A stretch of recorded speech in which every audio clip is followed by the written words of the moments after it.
नमस्कार दोस्तों, मैं यानी कि रमेश डाका आज के इस वीडियो में बात करूंगा लोक देवता। तो राजस्थान के लोक देवताओं के बारे में अपन बात करेंगे।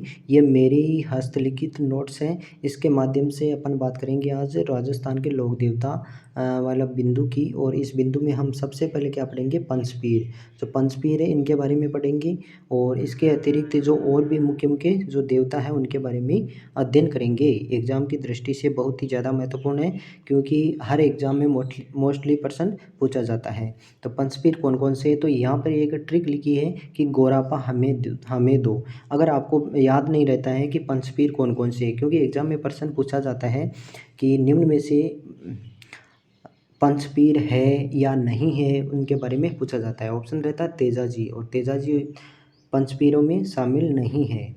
तो याद रखना है गोरापा हमें दो। गो से क्या हो गया, गोगा जी। रा से रामदेव जी। है से हड़बू जी। मे से मेहा जी। और ये पा से पाबू जी हो गया। तो ये पंचपीर हो गए। ये कैसे भी याद रखो, आपको याद रखना है बस। पाबू हड़बू गोगा रामदेव मांगलिया मेहा, जैसे भी आपको याद रहे याद रखना है आपको। कौन कौन से हो गए, गोगा जी, रामदेव जी, पाबू जी, हड़बू जी और मेहा जी। तो इन पांच में भी जो गोगा जी है, रामदेव जी और पाबू जी, ये सबसे इम्पोर्टेंट है और एग्ज़ाम में प्रश्न मोस्टली यहीं से बनता है। तो अब अपन अध्ययन करते हैं, आगे चलते हैं। तो यहाँ ध्यान दीजिए, सबसे पहले आपको याद रखना है कि पंचपीर कौन कौन से हैं। तो पंचपीर हो गए पाबू हड़बू गोगा रामदेव मांगलिया मेहा, पांच पीर हो गए। अब मुस्लिम धर्म के समुदाय इनको क्या मानते हैं, पीर मानते हैं, तथा इनको पंचपीर कहते हैं। ठीक है, अब बात करते हैं सबसे पहले पाबू जी की। ये इंपॉर्टेंट है, याद रखना आपको पाबू जी कौन है। तो सबसे पहले इसका इंट्रोडक्शन करेंगे। तो मारवाड़ के शासक राव दूहड़, मारवाड़ के शासक राव दूहड़ के छोटे भाई कौन थे, राव धांधल जी। तो राव धांधल जी के पुत्र कौन थे, पाबू जी। तो इनके पिताजी का नाम क्या हो गया, राव धांधल। जन्म कहाँ हुआ, कोलूमंड जोधपुर में। पिताजी का नाम आपको बता ही दिया, राव धांधल हो गया। माता जी कमला दे, और लक्ष्मण का अवतार इन्हें माना जाता है। दोस्तों, जहाँ भी मैंने स्टार बनाया हुआ है पहले से, वो चीज़ बहुत इंपॉर्टेंट है, एग्जाम में पूछी जा सकती है और पूछी जा चुकी है। तो इसलिए आप ध्यान से इस वीडियो को देखिए। तो लक्ष्मण का अवतार किसे माना जाता है, पाबू जी को। पाबू जी का संबंध किससे था, अमरकोट पाकिस्तान में सूरजमल सोडा की पुत्री फूलमदे या फूलमदे का ही दूसरा नाम है शिव प्यार दे। इसके साथ में अब पाबू जी का विवाह हो रहा था। विवाह के अवसर पर पाबू जी देवल चारणी की एक घोड़ी थी, घोड़ी का नाम क्या था, केसर कालमी। उस घोड़ी को लेकर गए थे। अब जो जायल का जो जिंदराव खींची है, उन्होंने क्या किया, गायों को चुरा लिया था। तो पाबू जी को सूचना मिली कि गायों को जिंदराव खींची चुरा कर ले गए। तो जिंदराव खींची जायल के थे, उन्होंने गायों को चुरा कर ले गए। तो पाबू जी सूचना मिलने पर 20 फेरों से ही, यानी चौथे 4 फेरे लिए थे पाबू जी ने, तो 20 फेरे से ही वापस आ गए और देवल चारणी की गायों की रक्षा हेतु जोधपुर के देंचू नामक स्थान पर जिंदराव के साथ में युद्ध किया और वीर गति को प्राप्त हो गए। पाबू जी को मारवाड़ क्षेत्र में ऊंट लाने का श्रेय जाता है। मारवाड़ में सबसे पहले ऊंट कौन लेकर आए थे, पाबू जी। ऊंट रक्षक देवता के रूप में पाबू जी की क्या की जाती है, पूजा। प्लेग रक्षक देवता के रूप में भी इनको पूजा जाता है। अब बात करें मेला, तो मेला इनका कोलूमंड जोधपुर में मेला लगता है। कहाँ लगता है, कोलूमंड जोधपुर में। बात करें भारत में ऊँट लाने का श्रेय, तो भारत में सबसे पहले ऊँट कौन लेके आए थे, अरबों को जाता है श्रेय, जबकि मारवाड़ में पाबू जी। आगे चलते हैं, रायका या रेबारी जाति पाबू जी को अपना आराध्य देव मानते हैं, और रायका या रेबारी जाति है वो ऊँट पालते हैं। दो प्रमुख सहयोगी थे, चांदा और डाना। कौन कौन थे, चांदा और डाना। आसिया मोड जी ने एक ग्रंथ लिखा था, पाबू प्रकाश। कौन सा ग्रंथ लिखा था, पाबू प्रकाश। आगे चलते हैं, एक फड़ है, फड़ के बारे में बात करते हैं। फड़ क्या होती है, कि किसी भी लोक देवता की जीवनी को किसी कपड़े पर उकेरने का कार्य किया जाता है, फड़ चित्रण कहलाता है। फड़ चित्रण शाहपुरा भीलवाड़ा का प्रसिद्ध है। शाहपुरा कहाँ है, भीलवाड़ा में। तो शाहपुरा भीलवाड़ा का जोशी परिवार का प्रसिद्ध है। पाबूजी की फड़ भील या नायक जाति के बोफों द्वारा रावण हत्यावा देयंत्र पर बाँसता है। इनका जो मेला लगता है वो चैत्र कृष्ण अमावस्या को कोलूमंड जोधपुर में मेला लगता है। एक चीज़ और है कि इनके भतीजे का नाम क्या था, जरडोजी। भतीजा कौन था, जरडोजी। तो जरडोजी हिमाचल में बालकनाथ के रूप में पूजा जाता है। यहाँ से हिमाचल प्रदेश चले गए और वहाँ पर इनका बालकनाथ के रूप में इनकी पूजा होती है। बात करते हैं रामदेव जी की। तो रामदेव जी का जन्म उडू कश्मीर बाड़मेर में हुआ था। पिताजी अजमल जी, माता मीणा दे, धर्म बहन डालीबाई मेघवाल समाज से थी, गुरु बालीनाथ जी थे। आगे चलते हैं इनके सहयोगी हरजी बाटे। रामदेव जी द्वारा समाज में व्याप्त कुरीतियों को मिटाने का कार्य किया गया था, अर्थात सामाजिक भेदभाव को मिटाने के लिए किया गया था। अतः इन्हें सांप्रदायिक सौहार्द का लोक देवता भी कहा जाता है। डालीबाई ने रामदेव जी से एक दिन पूर्व क्या ली थी, समाधि ली थी। रामदेव जी ने रुणीजा गांव बसाया था। रुणीजा गांव किसने बसाया था, रामदेव जी ने। यहाँ पर राम सरोवर तालाब का निर्माण करवाया। रामदेव जी कवि भी थे, याद रखना है। एकमात्र ऐसे लोक देवता है रामदेव जी जो कवि भी थे। और इनकी एक रचना है, रचना कौन सी है, 24 बाणियाँ। रामदेव जी ने कामड़िया पंथ की शुरुआत की थी। आपको पूछ ले कामड़िया पंथ की शुरुआत किसने की, तो रामदेव जी ने की। मेला भाद्रपद शुक्ल द्वितीया से एकादशी तक लगता है।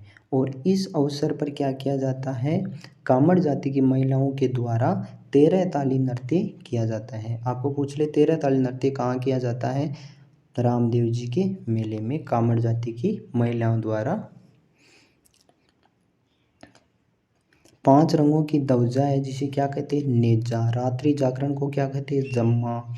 मेघवाल जाति के अनुयायी रिखिया कहलाते हैं। इनके पगले पूजे जाते हैं। किनके, रामदेव जी के पगले पूजे जाते हैं। आगे चलते हैं, रूणीजारा धनी पीरों के पीर सांप्रदायिक सौहार्द के लोक देवता के रूप में पूजे जाते हैं। रामदेव जी के ये उपनाम है। घोड़ा कौन सा है, लीला घोड़ा या लीली, लीला घोड़ा या लीली घोड़ी, ये इनके नाम है। आगे बात करते हैं गोगा जी की, ये भी इम्पोर्टेंट है। जन्म ददरेवा चोरू में हुआ। पिता जेवर जी थे, पत्नी केलम दे, माता बाछल दे हो गई। आगे चलो, इन्होंने महमूद गजनवी के साथ में युद्ध किया तथा गजनवी ने इन्हें जाहर पीर कहा। जाहर पीर किसने कहा, गजनवी ने। जिंदा देवता के रूप में संबोधित किया इनको, किसको, गोगा जी को। आगे चलते हैं, इनके गायों की रक्षा है तो अपने मौसेरे भाई सर्जन या सुरजन भी लिखा हुआ है, सर्जन व अर्जन के साथ में युद्ध किया। और गोगामेड़ी हनुमानगढ़ में, गोगामेड़ी कहाँ है, हनुमानगढ़ में। तो गोगामेड़ी हनुमानगढ़ में वीर गति को प्राप्त हो गए। शीर्षमेड़ी ददरेवा चूरू में है। धुरमेड़ी गोगामेड़ी हनुमानगढ़ में स्थित है। मेले जो लगते हैं वो दोनों जगह लगते हैं। मेला गोगा नवमी भाद्र कृष्ण नवमी को दोनों स्थानों पर, यानी चूरू और हनुमानगढ़ दोनों स्थानों पर लगता है। खेजड़ी के वृक्ष के नीचे इनका स्थान होता है या थान होता है। किसान हल जोतने से पूर्व अपने हल के गोगा राखड़ी बांधता है। 9 गांठ की गोगा राखड़ी बांधता है, जिसमें गांठें कितनी होती हैं, 9। तो घोड़ी नीली घोड़ी है। गुरु गोरखनाथ जी है। सांप रक्षक देवता के रूप में इनकी पूजा की जाती है। मुख्य मंदिर गोगामेड़ी, मकबरी नुमा बना हुआ है मंदिर। मंदिर के प्रवेश द्वार पर क्या लिखा हुआ है, बिस्मिल्लाह लिखा हुआ है, बिस्मिल्लाह लिखा हुआ है। मुस्लिम संप्रदाय इन्हें गोगा पीर मानते हैं। अन्य इसके मंदिर जो है वो कहाँ है, गोगा जी की ओलडी कहाँ है, ये सांचौर जालौर में है। और गोगा जी के मंदिर में पुजारी हिंदू और मुस्लिम दोनों रहते हैं, हिंदू और मुस्लिम दोनों रहते हैं पुजारी। बात करते हैं हड़बू जी की। तो इनका जन्म बुंडेल नागौर में हुआ। पिता मेहा जी, गुरु बालकनाथ जी। इन्होंने रावजोधा इन्होंने राव जोधा को कटार बैठकर आशीर्वाद दिया था मारवाड़ क्षेत्र प्राप्त करने का। ठीक है, तभी राव जोधा ने हड़बू जी को बेगंटी का क्षेत्र प्रदान किया, जहाँ ये अपनी बैलगाड़ी आराध्य गायों की सेवा की जाती थी। जो बैलगाड़ी है, बैलगाड़ी से जो अपंग गायें हैं, पंगु गायें, उनके लिए हरा चारा लाया करते थे ये। मुख्य जो मंदिर है वो बेगंटी जोधपुर में है। और मंदिर में किसकी पूजा की जाती है? बैलगाड़ी की पूजा की जाती है। रामदेव जी के ये कौन थे? मौसेरे भाई थे। बात करते हैं मेहा जी की। मेहा जी मांगलिया। मुख्य मंदिर जोधपुर के ओसिया के निकट बापणी गांव में है। पूजा भाद्रपद कृष्ण अष्टमी को यानी कि जन्माष्टमी को की जाती है। घोड़ा किरण काबरा है, कामड़िया पंथ से दीक्षित है। मंदिर के बोपों की वंशवृद्धि नहीं होती है इनके। बात करते हैं तेजा जी। तेजा जी जन्म खड़नार नागौर में, पिता ताहड़ जी। प्रश्न पूछा जाता है कि निम्न में से पंचपीर नहीं है, और वहाँ पर तेजा जी ऑप्शन जरूर रहता है, तो तेजा जी पंचपीर नहीं है, केवल लोक देवता है। पिता ताहड़ जी हो गए, माता राजकंवर, पत्नी पेमल घोड़ी लीलन। तेजा जी ने लाछा गुजरी की गायों की रक्षा करने हेतु मेरों के साथ में सुरसुरा अजमेर में क्या किया? युद्ध किया था। इनको वासक नामक सर्प ने सेंद्रिय अजमेर में डसा था। कौन सा सर्प था? वासक नामक सर्प। मेला भाद्रपद शुक्ल दशमी तेजा दशमी परबतसर नागौर में पशु मेला लगता है। इसी दिन खेजड़ी यानी कि जोधपुर में वृक्ष मेला विश्व का एकमात्र लगता है। यहाँ पर लगता है खेजड़ली मेला, खेजड़ली वृक्ष मेला। यहाँ पर 363 स्त्री पुरुषों ने अपना बलिदान दिया था। इनके बोपों को घोड़ला कहा जाता है। डाक टिकट जारी हो चुकी है। आगे चलते हैं, बात करते हैं देवनारायण जी की। तो इनका जन्म है गोठ दड़ावता आसिंद भीलवाड़ा में हुआ है। देहांत बिनाय अजमेर में हुआ। पिता सवाई भोज, माता सेडूबाई। आयुर्वेद के देवता है ये, विष्णु का अवतार माना जाता है तथा इनकी पूजा आयुर्वेद के देवता के रूप में की जाती है। आसिंद भीलवाड़ा और देवधाम टोक, देवमली, अजमेर ये प्रमुख इनके स्थान हो गए। फड़ है, सभी लोक देवताओं में सबसे लंबी फड़ है इनकी, और जंतर वाद्य यंत्र के साथ में बजाई जाती है। ठीक है, जंतर वाद्य यंत्र के साथ में गुर्जर जाति के बोपों द्वारा बांधी जाती है। पूजा ईंट की होती है, मूर्ति नहीं होती है मंदिर में, और नीम के पत्ते चढ़ाए जाते हैं। अब नीम के पत्ते क्यों चढ़ाए जाते हैं? अब सिंपल है, क्योंकि ये आयुर्वेद के ज्ञाता थे, आयुर्वेद का इनको ज्ञान था, तो नीम का पेड़ के जो पत्ते हैं ये चढ़ाए जाते हैं। 5 रुपये का डाक टिकट जारी हो चुका है। मेला भाद्रपद शुक्ल सप्तमी को लगता है। और लक्ष्मी कुमारी चुड़ावत बगड़ावत नामक ग्रंथ रचित। लक्ष्मी कुमारी चुड़ावत ने एक ग्रंथ लिखा, ग्रंथ का नाम है बगड़ावत।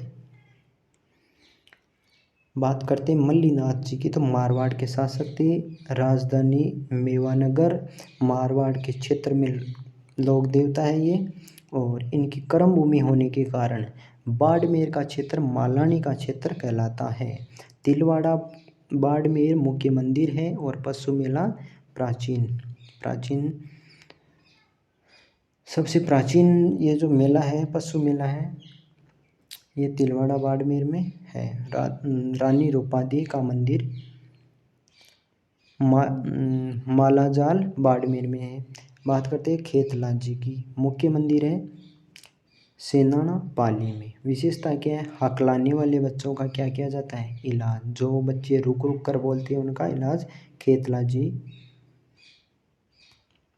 यहाँ पर किया जाता है। सेनाना पाली में मुख्य मंदिर है यहाँ पर। बात करते हैं मामा देव की। तो बरसात के लोक देवता के रूप में पूजा की जाती है, यानी कि अच्छी बारिश के लिए कामना की जाती है। इनका मंदिर नहीं होता है, गांव के बाहर लकड़ी का तोरण बना होता है, तोरण की पूजा की जाती है केवल। इन्हें भैंसे की बलि दी जाती है। रूपनाथ जी जोरडा जी या जरडा जी, इनकी बात करते हैं तो इन्होंने जिंदराव खींची की हत्या की थी। बाबू जी की क्या थे? बथी जी। बदला ले लिया इन्होंने वापस। मंदिर कोलूमंड बाड़मेर में। बात करते हैं इल्लो जी की। ये होलिका के होने वाले पति थे। इन्होंने छेड़छाड़ के देवता भी कहा जाता है। सवारी बाड़मेर में प्रारंभ हर्षोल्लास के साथ में होती है और समापन रोने बिखरने बिलखने के साथ में होती है। बात करें आलम जी की, मुख्य मंदिर है दोहरी मन्ना बाड़मेर में और घोड़ों का तीर्थ स्थल है ये। नेक्स्ट बूरिया बाबा मीणा, इष्ट देवता इन्हें मानते हैं, कसम खाकर झूठ नहीं बोलते हैं। वीर पता जी, तो ये मुख्य मंदिर कहाँ है, सांतू जालौर में, और गायों की रक्षा करते हुए वीर गति को प्राप्त हो गए। हरिराम जी की बात करें तो हरिराम जी मुख्य मंदिर जोरडा नागौर में है। यहाँ पर सांप की बाम्बी की पूजा की जाती है। इस बाम्बी यानी कि सांप के बिल की पूजा की जाती है। बात करें डोंगर जी और जवाहर जी, डोंगर जी काका थे, ये इनके भतीजा, काका भतीजा थे डोंगर जी जवाहर जी। शेखावाटी क्षेत्र के क्या थे ये, लोक देवता। इनका संबंध बठोट पाटोदा गांव से था। ये अमीरों को लूटकर वहाँ से जो धन लेकर आए थे वो उस धन को गरीबों को बांट देते थे, यानी अमीरों को लूटकर गरीबों में बांट देते थे। डोंगर जी को अंग्रेजों ने गिरफ्तार कर आगरा जेल में रखा। इनके भतीजे जवाहर सिंह ने अपने दो प्रमुख सहयोगियों करना मीणा व लोटिया जाट की मदद से रिहा करवाया। यानी डोंगर जी को अंग्रेजों ने गिरफ्तार कर लिया तो इनके जो भतीजे हैं जवाहर जी, तो जवाहर जी दो इनके सहयोगी हैं, इन सहयोगियों के साथ में इनको वापस रिहा करवाया जेल से। इन्होंने नसीराबाद छावनी को लूटा। डोंगर जी और जवाहर जी ने, कहा जाता है कि नसीराबाद छावनी को लूटा और वहाँ से जो धन प्राप्त हुआ वो गरीबों को बांट दिया। तो ये गरीबों के लोक देवता कहलाते हैं। वैसे इन्होंने नसीराबाद छावनी को लूटा। अंग्रेज़ों ने इन्हें पकड़ने की कोशिश की लेकिन अंग्रेज़ नहीं पकड़ पाए। AGG, agent to governor general Sutherland.